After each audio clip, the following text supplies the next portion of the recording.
Hello बच्चों।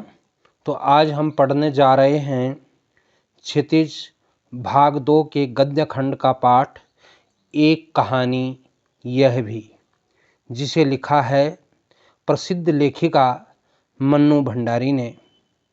तो आइए अब समझते हैं इस पाठ का सारांश।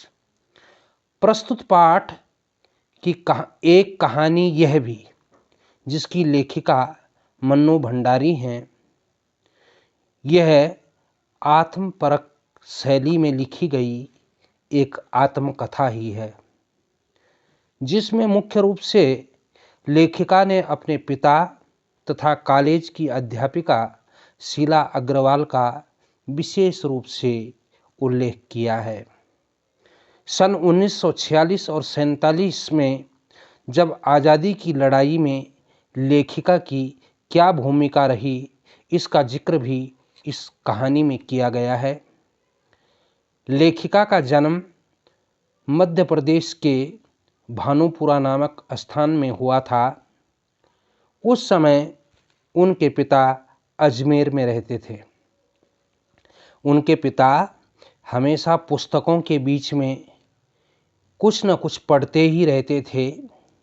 स्वाध्याय की उनकी जो प्रवृत्ति थी वो जन्मजात थी। लेखिका की माँ यद्यपि अनपढ़ थीं, लेकिन पति व बच्चों की हर ज़रूरत को वह हर संभव पूरा करती थीं। लेखिका के पिता को जीवन में कई बार आर्थिक संकटों का सामना करना पड़ता है और इसी कारण वे इंदौर से अजमेर में आ गए थे। यहीं उन्होंने हिंदी अंग्रेजी का जो शब्दकोश है, डिक्शनरी, उसे पूरा किया।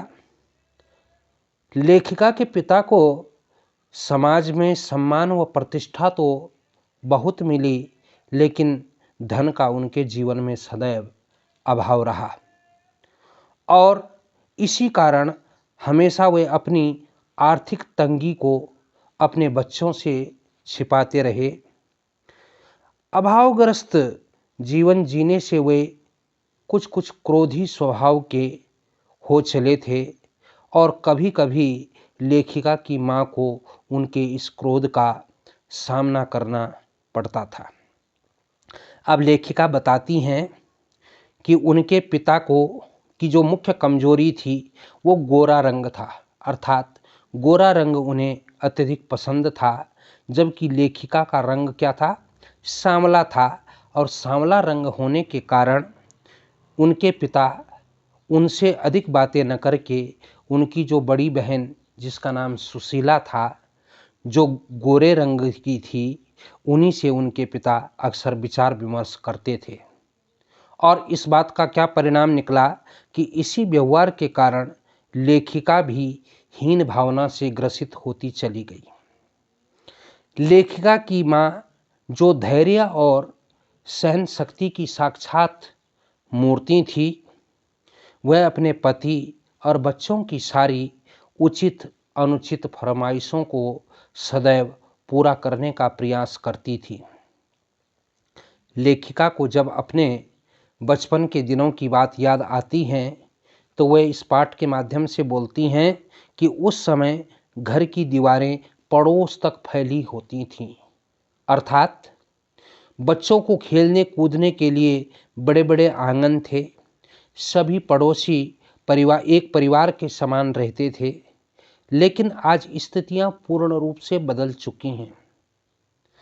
आज देखिए तो आज सभी अपने अपने परिवारों में सिमट कर रह गए हैं।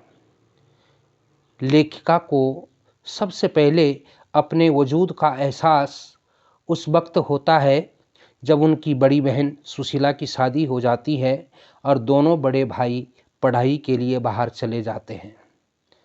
लेखिका के घर पर यदा कदा राजनीतिक पार्टियों के जमावड़े होते रहते थे, जिन्हें लेखिका गहनता से सुनती और समझती थी।